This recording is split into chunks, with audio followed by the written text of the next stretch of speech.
Alhamdulillahi wa kafa, wa salatu wa salamu ala al-Mustafa. Mes honorables frères et sœurs, vous l'avez compris, dans la première partie du sermon en langue arabe, nous avons parlé du mariage. Le mariage, quelle aventure. Le mariage, quelle histoire.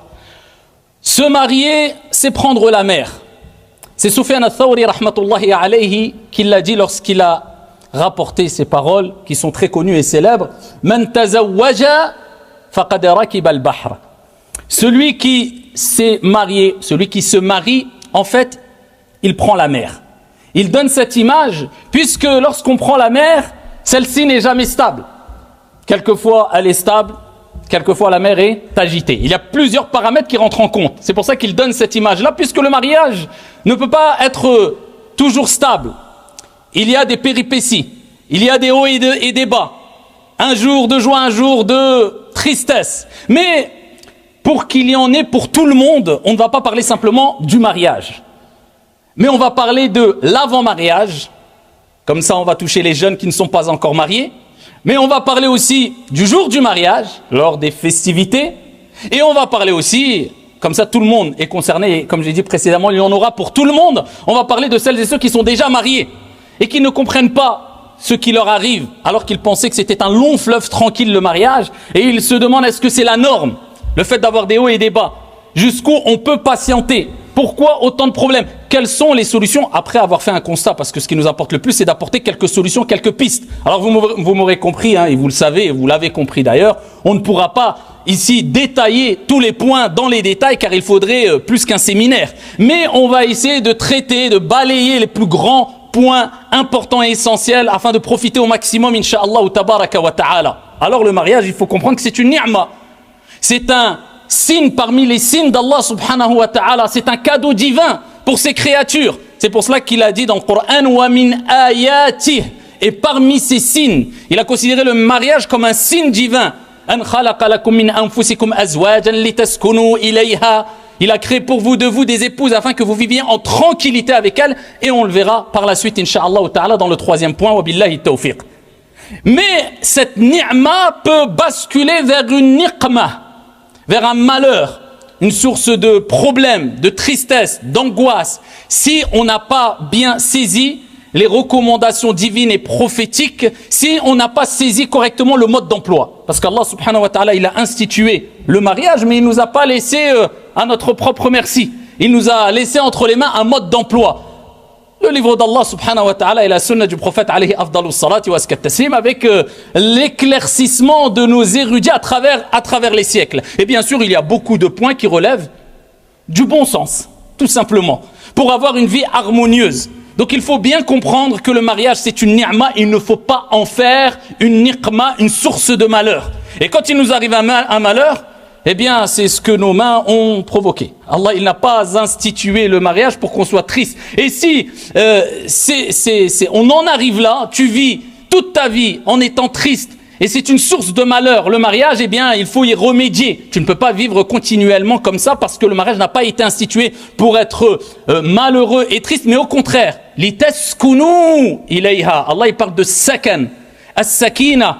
Il parle d'apaisement, il parle de sérénité.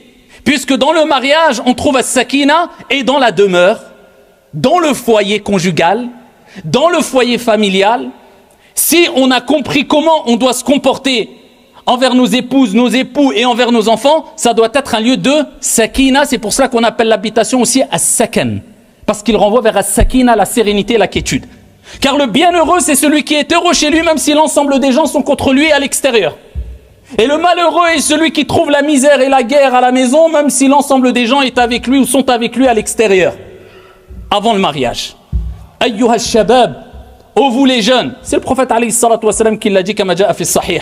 Ya ma'ashara shabab, que celui qui a les capacités de se marier, man istata'a minkumul ba'ata falyatazawwaj, que celui qui a les capacités de se marier, qu'il se marie. Cela sera meilleur pour lui afin de préserver sa chasteté et aussi son regard. C'est le prophète alayhi salatu wassalam qui l'a dit. Donc c'est une préservation, le mariage. Et il dit celui qui n'en a pas les capacités, eh bien qu'il jeûne, ça sera une protection. As-siyam junnah, c'est une protection le siyam, le jeûne. Donc il jeûne. Mais il s'adresse aux jeunes, en disant mariez-vous. Donc on dit comme le prophète alayhi salatu wassalam a dit ayyuha shabab ya ma'ashara shabab, ô vous les jeunes, que celui qui a les capacités qu'il se marie. Surtout aujourd'hui, dans le monde dans lequel on vit, avec les réseaux sociaux, avec la personne doit se préserver et se marier au plus tôt. Par contre, la condition que celui qui a les capacités, ça ne veut pas dire que c'est celui qui est forcément riche, millionnaire, qui a une grande maison qu'il a achetée, etc., etc. Non, il faut avoir d'abord les capacités intellectuelles, avoir cette capacité d'être responsable, d'être mature. C'est ça la vraie richesse. Après, bien sûr, il faut un minimum. Ici, on place notre confiance en Allah subhanahu wa ta'ala et on utilise les causes. Et on ne fait pas simplement on ne tombe pas simplement dans le fait de placer sa confiance en Dieu. On fait les causes, on cherche du travail, etc. Il faut un minimum de préparation, même financière. Mais avant la préparation financière, c'est la maturité qu'il faut. Il faut être un bonhomme. Alors, faut être un bonhomme, c'est un grand mot. Parce qu'aujourd'hui, tout s'est inversé. Le bonhomme, c'est peut-être celui, aux yeux de beaucoup, celui qui joue à la PS5 toute la nuit, qui se réveille à midi, qui gonfle son torse et qui va dans la cité, qui s'est fait une réputation et qui, quand il parle à coup de wesh wesh et qui... peut-être c'est ça le bonhomme. Non, non. Si c'est ça le bonhomme, t'as rien compris. Lui, c'est le gamin. Lui, c'est le gamin. Le bonhomme, c'est celui qui, dès son plus jeune âge, se construit intellectuellement, se prépare à des objectifs nobles et il se dit, Inch'Allah, je veux travailler puisque je veux gagner de l'argent licite, je veux me marier au plus tôt possible, je veux faire mon pèlerinage, je veux. Et quand il fait les causes et quand il en veut, il positive et qu'il s'en remet à Allah subhanahu wa ta'ala et qui prend le chemin de al-istiqama, la droiture, qui est une source de bénédiction, de baraka, Allah lui ouvre toutes les portes. Et tu le vois à 20 ans, 19 ans, 21 ans, il a déjà construit sa vie. Contrairement à d'autres, tu les vois à 30 ans, Msakin, toujours pareil. Ah, il stagne, il patine. Pas de baraka, c'est une question de bénédiction, tout simplement. Donc là, on parle de maturité. Si la personne a un minimum, fait les causes, financièrement, il est stable, religieusement et intellectuellement, il est mature, marie-toi. N'aie pas peur. Oui, mais je n'ai pas assez d'argent, j'ai un travail, mais c'est limité. Allah, il répond. Et Allah subhanahu wa ta'ala, il nous dit dans le Coran al-Karim, « In yakunu fuqara » s'ils sont pauvres, Allah les enrichira min fadlihi, de par sa grâce. Abu Bakr as-Siddiq radiyallahu anhu wa arda, lorsqu'il a parlé de ce verset coranique, il dit celui qui obéit à son Seigneur tabaraka wa ta'ala dans l'ordre, concernant l'ordre du mariage et le comportement qu'il doit avoir, etc., etc., eh bien Allah subhanahu wa ta'ala remplira sa promesse qui est le fait de l'enrichir. In yakunu fuqara, s'ils sont pauvres, Allah les enrichira de par sa grâce. Toi, il t'est demandé de craindre ton Seigneur tabaraka wa ta'ala et d'avoir une bonne intention. Je me marie pas parce que c'est la mode, je me marie pas parce que je tape un coup de délire, je me marie pas. Non, j'ai compris que le mariage c'est une ibada, un acte d'adoration. Je sais très bien qu'il faut que je me prépare à affronter les épreuves de cette vie et pour cela, j'ai besoin d'un soutien, mon épouse, ma future épouse. Et l'épouse a besoin d'un soutien, mon mari, mon futur époux. Car ici, l'homme et la femme peuvent plus facilement surmonter les épreuves de la vie lorsqu'ils sont en couple. C'est un soutien, c'est une entraide. Et c'est pour cela qu'il est important d'essayer de se marier le plus jeune pour continuer à se construire ensemble. Bien sûr qu'il y aura des points qui seront pas encore... on n'aura pas acquis une certaine maturité sur certains points. Mais tu te construis avec ton épouse au fur et à mesure. Tant que tu as les bases. Les bases. Et pour cela... on rentre par la porte, pas par la fenêtre. On fait les choses dans les règles. Parce qu'il faut bien comprendre une chose. C'est lorsque nous sommes confrontés à un péché. On fait tous des péchés. Mais l'intelligent, la personne qui craint son Seigneur, s'efforce de toujours délaisser les grands péchés. Ça, il doit être intransigeant avec son âme. Et les petits péchés, il doit s'en écarter au maximum. Puisque les montagnes ne sont faites que de petites pierres. Un petit péché, et après on tombe dans un grand péché. Shaitan, il te tire petit à petit. Il te connaît très bien. Ash-Shaitan, c'est ton ennemi. Mais tu n'as pas qu'un ennemi, tu as aussi un nafs. Ici, tu as Ash-Shaitan qui te lance al-wasawis, les insufflations sataniques, mais il y a il y a l'âme aussi qui te lance ces insufflations sataniques aussi. Et ces mauvaises, ici, insufflations. Donc tu as deux ennemis. Donc en tout cas, il faut que tu essayes de de te marier au plus tôt, tu essayes de te préparer, tu essayes de t'éloigner au maximum de tout ce qui est interdit et tu essayes de faire les choses dans les règles de l'art. Tu rentres par la porte, pas par la fenêtre, vous connaissez, vous savez de quoi je parle, il n'y a pas besoin de faire de dessin. Donc tu fais les choses dans les règles de l'art. Et ici, il faut que tu aies des critères quand tu veux te marier. Et alors le prophète alayhi salatu wassalam, encore une fois, je ne rentre pas dans les détails, je survole les grands points les plus essentiels, wa billahi tawfiq. Il nous a donné 2 hadiths qui valent plus que de l'or et qui sont un mode d'emploi pour la femme et pour l'homme, pour l'époux et l'épouse ou la future épouse et le futur époux. Il dit alayhi salatu wassalam, idha atakum man tardawna dinahu wa khuluquhu fazawwiju. C'est aussi simple que ça. Si quelqu'un vient à vous, donc il veut se marier, et que vous agréez, vous êtes satisfait de quoi? Sa religion et son comportement, fazawwiju. Mariez-le. Faut pas attendre, faut pas tergiverser, faut pas... Voilà. Mais le prophète, il n'a pas parlé que de la religion. Pourquoi il a parlé de la religion et du comportement, bien que le comportement fait partie de la religion? Il sépare pour donner de l'importance au comportement. Et on a parlé la semaine dernière du comportement et de l'importance du comportement jusqu'à ce que le prophète, sallallahu alayhi wa sallam, a dit, il n'y a rien de plus lourd dans la balance du croyant au jour de la résurrection que husnul khuluq, le bon comportement. Celui qui a beaucoup de science, beaucoup de connaissances, il n'a pas le bon comportement, en fait, ça ne servira presque à rien. Bien plus que cela, ça sera sûrement un argument contre lui, puisque pour lui, au jour de la résurrection, malheureusement, cette science, puisque ça ne sera pas une science bénéfique. Donc, il dit le comportement. Donc, toi, tu analyses, tu regardes. Est-ce que c'est un homme qui a des bonnes moralités, un bon caractère, un bon comportement, et aussi sa religiosité? Il a dit, idha atakum man tardawna dinahu, maintenant au moment présent. Puisqu'il y a des gens qui basent leurs décisions sur des suppositions. Oui, mais peut-être qu'il va commencer à être mieux. Oui, mais elle m'a promis qu'elle allait s'améliorer, qu'elle allait commencer la prière, qu'il allait... Non. Le prophète, alayhi salam, il te dit, écoute, ça c'est des suppositions. Wallahu a'lam. Toi, ne prends pas de risques. C'est un mariage, c'est pour une vie. Tu prends des risques pour un mariage? Donc toi, base-toi sur ce que tu vois, ce qui est concret. Est-ce que la personne, l'homme, craint son Seigneur tabaraka wa ta'ala, des bonnes moralités, un bon caractère, un bon comportement avec les créatures, avec son créateur? Regarde le comportement, le caractère et regarde la religiosité. Et là, tu peux espionner un peu, faire une petite enquête. Est-ce que c'est une personne connue pour Allah al-Jama'? Est-ce que c'est une personne connue pour sa piété? Est-ce que c'est une personne... Voilà. Donc, quand tu vois ces deux aspects-là qui sont réunis, eh ben, c'est un bon signe. Et parmi les critères qui te permettent de voir si c'est vraiment une personne fiable ou pas, homme ou femme d'ailleurs, eh bien, les textes nous rappellent de regarder aussi son entourage, la famille. Ça ne trompe pas. Puisqu'il faut bien comprendre une chose. C'est que, comme disait Ali, certains attribuent la parole à Ali radiyallahu anhu warda, mais beaucoup de personnes experts dans l'éducation des enfants, etc., rapportent aussi ces paroles similaires. De 0 à 7 ans, l'enfant, en général, on joue avec lui. C'est l'âge de l'amusement. De 7 à 14 ou 15 ans, c'est l'âge de l'éducation. De 15 à 21 ans, bah voilà, c'est entre guillemets, tu l'accompagnes, tu en fais ton ami, mais tu l'accompagnes toujours, tu le conseilles, etc. À 21 ans, laisse-le agir à sa propre guise. T'es toujours là, t'es un conseiller, t'es toujours son père. Il y a pas de, c'est bon, j'ai 30 ans, tu me laisses faire ma vie. Non, nous, en tout cas, je sais pas, moi j'ai jamais entendu ça chez nous. Quand je dis chez nous, c'est en général dans la communauté musulmane avec l'expérience que j'ai eue à travers les différents conflits et tout. Nous, on sait que même si ton père il a 90 ans et ta mère a 99 ans, et toi tu as 60 ans, ton père il te dit ça ou ça, tu baisses la tête par respect, tu lui embrasses la tête. Et il reste avec toi et tu l'accompagnes et voilà, c'est comme ça. C'est la moindre des choses, la moindre des politesses, la moindre des reconnaissances. Si tu n'as pas compris ça, tu n'as rien compris. À la couline. Donc, ici on regarde la famille. Pourquoi la famille c'est important? Parce que de 0 à 15 ans, si on veut élargir le champ, ou alors disons de 7 à 15 ans ou de 0 à 15 ans, c'est là où les fondations et les piliers ont été mis en place. Dis même les murs, c'est pas encore hors d'eau, hors d'air, hein. Mais en tout cas, le principal, il est là. Ça y est, entre guillemets, après 15 ans, c'est quoi? Tu crois que tu vas commencer à éduquer la personne? Son caractère s'est forgé, ses principes sont ancrés.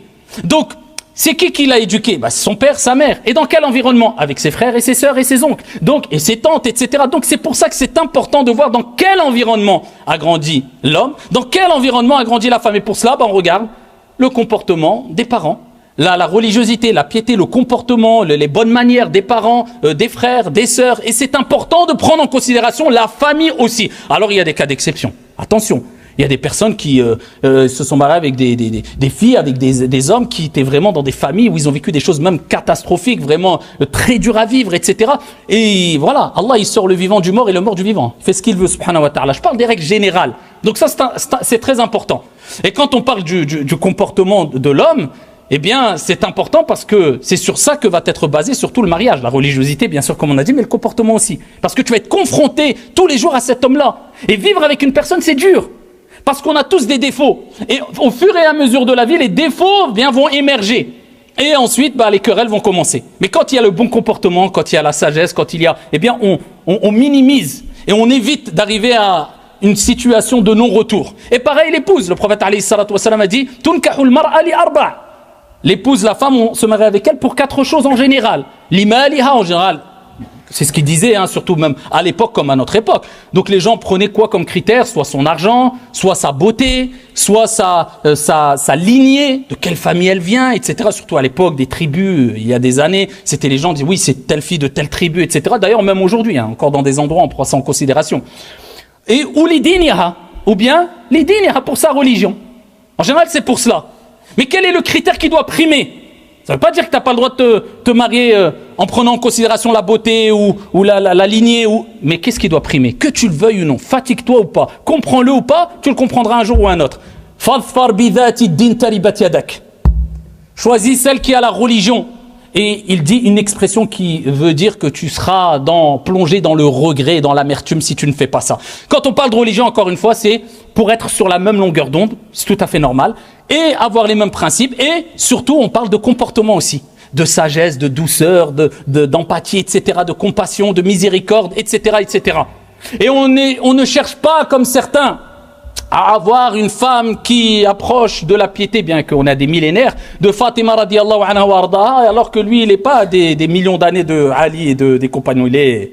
Souvent, on cherche, non, surtout c'est devenu une mode, un signe de virilité chez certains qui aiment utiliser toujours le religieux, même dans l'égarement. Vous savez, maintenant c'est devenu la mode. Même quand ils vendent de la drogue, ils disent « Wallah, c'est de la bonne canne ».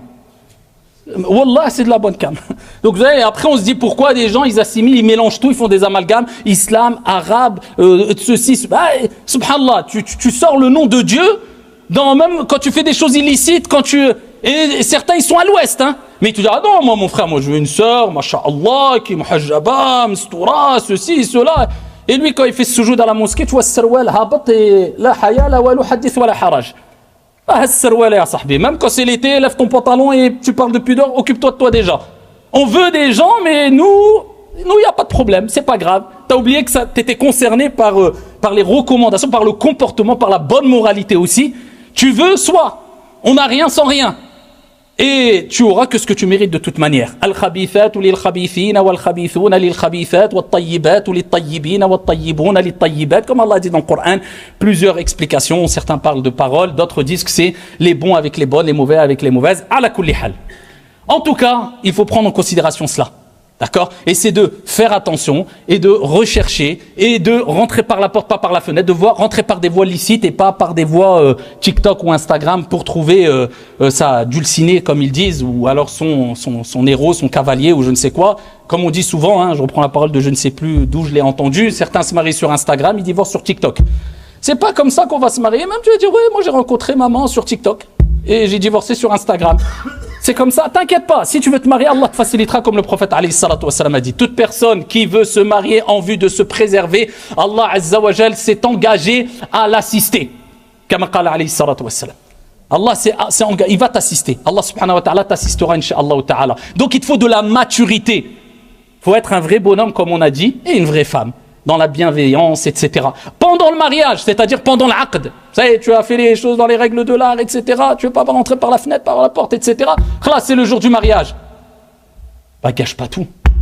Billahi alaykum. Quelqu'un pense réussir à avoir un peu de bénédiction divine. Parce qu'il faut comprendre une chose. Il faut rechercher la baraka dans toute chose. Dans notre argent, dans notre santé, dans nos biens, dans notre mariage. C'est la bénédiction. Et la bénédiction, elle se trouve auprès d'Allah subhanahu wa ta'ala à travers des causes. Et parmi les causes d'ailleurs, dans le mariage, de la bénédiction, c'est l'aval, on va dire, des parents, c'est-à-dire la bénédiction des parents, rendre ses parents satisfaits. Tes parents sont contents que tu te maries avec tel ou tel. Et ça, il faut chercher cette baraka. Aujourd'hui, il y a maintenant des jeunes rebelles. Oh non, tant que mon père, il a dit une excuse ou ma mère, son excuse, elle est pas valable, ça tient pas la route. J'ai été voir Mohamed dans le coin de la rue. Il m'a dit qu'il a étudié un an, je sais pas où. Il m'a dit, t'inquiète pas, c'est plus ton wali, c'est moi ton wali. Et au jour de la résurrection, le père, quand il va venir, il va dire, attends. Moi, je t'ai même pas mis au courant, on m'a fait de l'injustice, tu vas faire quoi? Et après, toute la descendance qui va... En fait, les gens prennent des responsabilités, mais subhanallah al-adim, alors que beaucoup de savants disaient que des savants musulmans, même parmi les pieux prédécesseurs, le sujet qu'ils ne voulaient pas approcher, c'était le mariage et le divorce.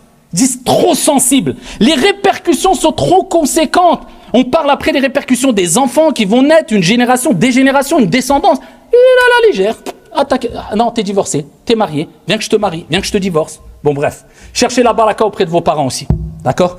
Et concernant le jour du mariage, si vous croyez trouver la baraka en louant des voitures et en faisant la fiesta et des dérapages et en mettant la vie d'autrui en péril, en faisant les fous avec sa voiture, alors qu'on veut construire une étape de sa vie sans prendre conscience qu'on met la vie des autres en danger, passer devant la mairie, passer en centre-ville, bloquer les routes, mettre la musique à fond, danser.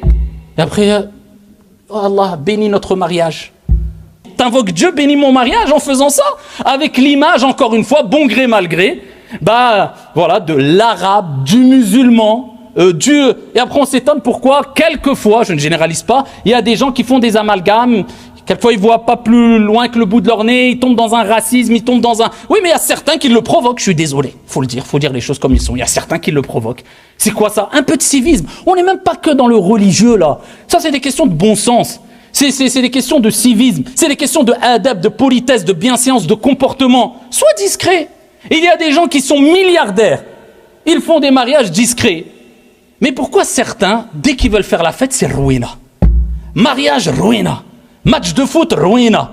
Le truc, ça, même la fête, allez, même si tu fais dans le haram, tu peux pas faire la fête dans le haram de manière posée. Et je ne généralise pas, attention, je suis pas en train de dire c'est que les Arabes et les musulmans, mais souvent il y a des Arabes et des musulmans, qu'on le veuille ou non. C'est vrai ou pas? Parce qu'on reconnaît avec les termes. Koud wallah et wesh, etc. Ala kulli hal. Ici, quand on fait les choses posées, proprement. On cherche la baraka à travers la voie licite. On utilise des moyens licites.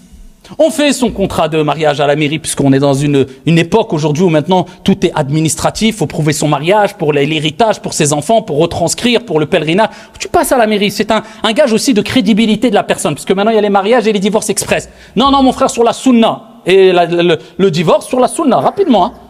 Une semaine, non, on voit, ça colle pas, la ralab. Et des compagnons, ils ont divorcé, mon frère. Parce que c'est facile, il n'y a pas d'administratif, et comme il n'y a pas de crainte d'Allah, hadith wa la haraj. Tu accepterais ça pour tes enfants? Non, mais pour toi, voilà, tu joues facilement.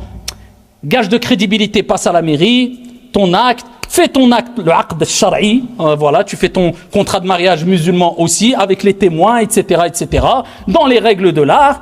Et ensuite, bien sûr, ce qui relève de la sunna après le aqd, c'est la consommation du mariage. Et ensuite, al-walima. Al-walima, c'est ce repas qui est une source de baraka aussi, comme le prophète alayhi salatu wa salam a dit. Et c'est bien d'inviter aussi les pauvres.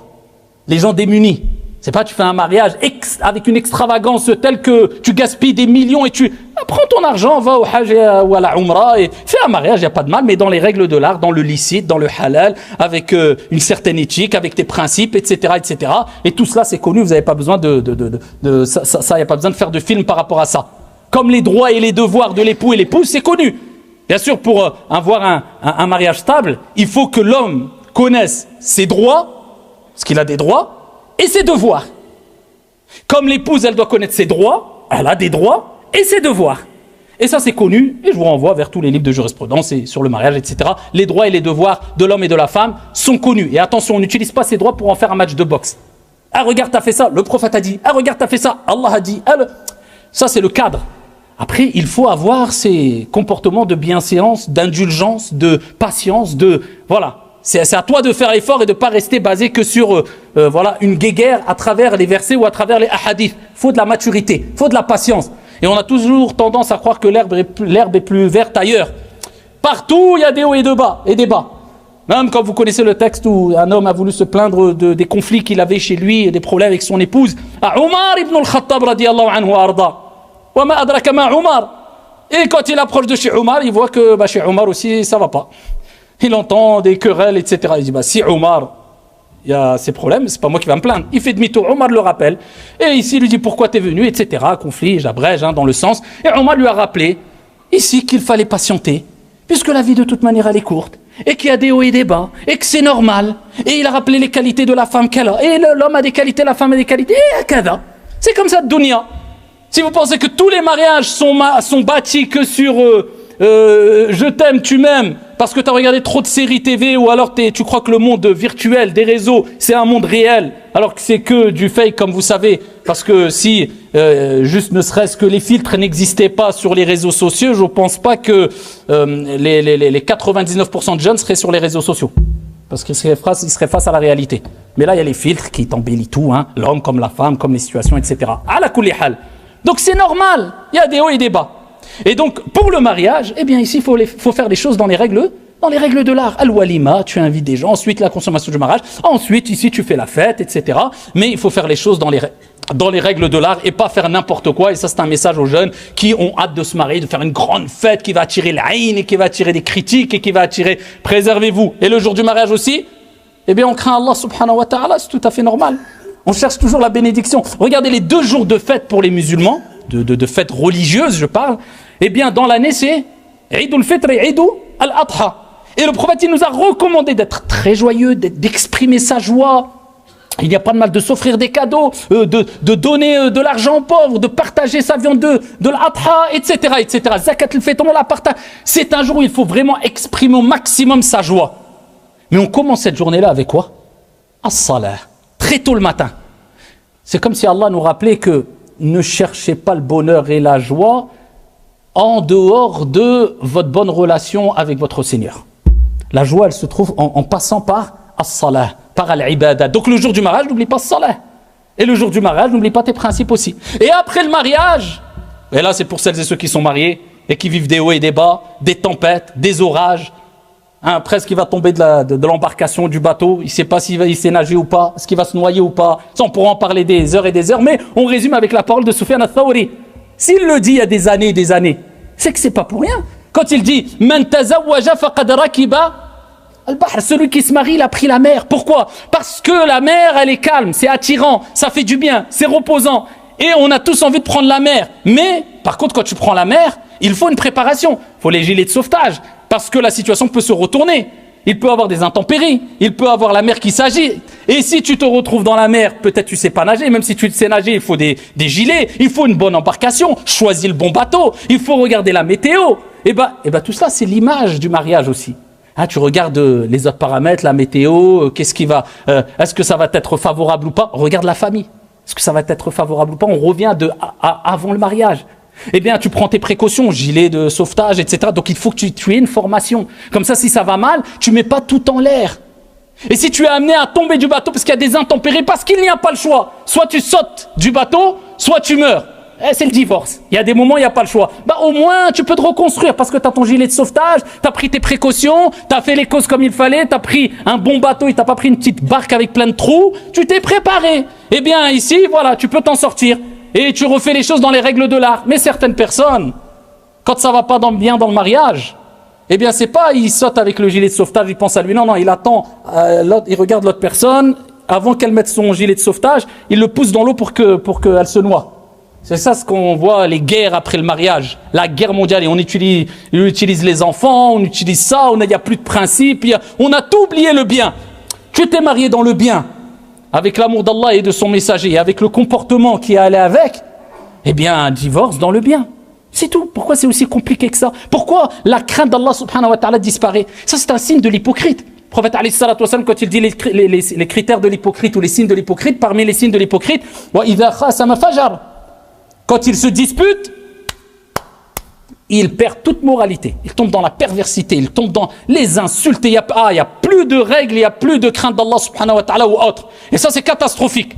Et le mariage, comme je vous ai dit, il y a des hauts et des bas. Et pour préserver le mariage, il y a 2 choses principales qu'il faut retenir. Pour ne pas m'attarder, parce qu'il faudrait des heures et des heures, mais 2 choses principales. La première des choses, comme je vous ai dit, connaître ses droits et ses devoirs. Et essayer au mieux de les mettre en application. D'accord? Et savoir, comme je vous ai dit tout à l'heure, tous les couples, dans toutes les familles, il y a des hauts et des bas. C'est normal, c'est la normalité. Ne vous croyez pas que, oh là là, moi j'aurais aimé, ou alors encore une fois, je reviens vers les réseaux, ceux qui vous vendent qu'on est le couple parfait, on est... vous avez compris de toute façon aujourd'hui que c'était des gros mythos. D'accord? Et la deuxième des choses, c'est, retenez ça. Et ça, je pense que c'est le meilleur des conseils. At-taraful. C'est pas le rafla. At-taraful. C'est ce que nous a recommandé le prophète alayhi salatu wassalam. C'est ce que nous ont recommandé tous les sages à travers les siècles. C'est tarafoul en quelques mots ou en d'autres mots, si on veut parler du sens, c'est fermer les yeux. Si tu cherches à chaque fois les défauts de ton conjoint ou de ta conjointe, ou bien de manière générale de ton frère ou de ta sœur, wallahi tu resteras seul. Non seulement sans mari, sans femme, mais aussi sans amis. Que tu le veuilles ou non.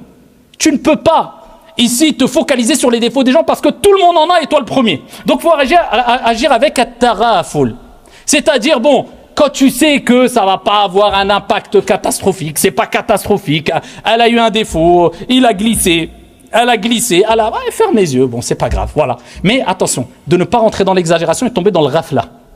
C'est-à-dire que là, tu es en train d'alimenter le comportement de ton époux qui ne cesse de faire, d'avoir des défauts et des déficiences et des négligences qui font qu'il tombe dans des grands péchés ou qui te fait une injustice quelconque ou qui. Non, là, il faut l'arrêter, il faut le conseiller, il faut l'accompagner avant que ça s'empire parce que toi, en voulant faire le bien, tu fais le mal. Tu es en train d'alimenter le mal envers la personne. C'est comme un enfant. Eh bien, si à chaque fois tu dis « Ouais, mais m'skin, mais je l'aime bien. Ouais, mais je vais pas lui dire arrête. Ouais, mais ça me fait mal au cœur. » À la fin, ça va devenir un enfant roi rebelle. Le jour où toi, tu vas lui dire non, il va se rebeller contre toi, il va t'insulter même à 10 ans, même à 15 ans. Parce que tu croyais faire le bien, mais tu l'as surprotégé, tu lui as donné tout ce qu'il voulait. Mais pour son bien, quelquefois, il faut lui dire non. Quelquefois, il faut l'éduquer. Quelquefois, il faut lui donner des conseils dont son âme n'accepte pas, quelquefois, etc. Eh bien, c'est pareil dans le couple. Mais en général, quand c'est des petites erreurs, ici et là, quand ce n'est pas grave, eh bien, ferme les yeux. Te prends pas la tête, te casse pas la tête, sinon tu ne t'en sortiras pas. Et à ce moment-là, tu vivras ce verset coranique wa min ayati. Et parmi ces signes, an khalaqa lakum min anfusikum. Il a créé de vous pour vous azwajan litaskunu ilayha. Des épouses afin de vivre dans le couple, dans la sérénité, dans la tranquillité. Wa ja'ala bainakum mawaddatan wa rahma. Et il a mis entre vous de l'affection et de l'amour. Inna fi dhalika la ayat. Il y a en cela des signes. Liqawmi yatafakkarun. Pour les gens qui réfléchissent. Hada wa sallu wa sallimu rahimakum.